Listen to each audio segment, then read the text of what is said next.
There are two plexus present in the enteric nervous system, which is situated at the gut wall. You know the different histological layer of gut wall: mucosa, submucosa, muscularis externa, and serosa. The first one is the submucosal plexus or Meissner's plexus, located at the submucosa of the gut wall, and second one is situated within the muscular layer of the gut wall, the Myenteric plexus. So this is the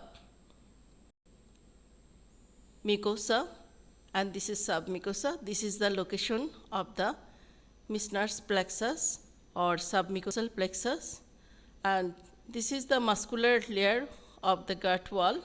This is inner circular outer longitudinally cut muscle, and in between these two muscle layer, this is the Myenteric plexus.